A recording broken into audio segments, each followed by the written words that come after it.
मैत्रिणींनो, आज आपण शिकणार आहोत क्रोशाचे विणकाम. त्यासाठी लागणारे साहित्य: उलनचा बंडल, 9 नंबरची क्रोशाची सुई.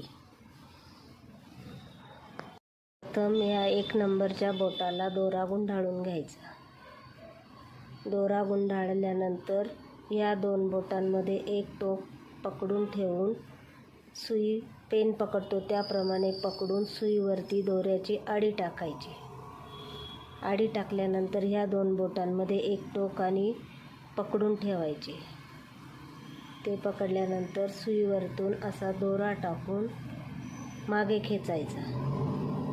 याचप्रमाणे असे करत राहायचे. तेव्हा या 2 बोटांमध्ये जी साखळी तयार झाली ती दाबून ठेवायची आणि पुढे दोरा थोडा लूज सोडून सुईवरती टाकून मागे खेचायचा.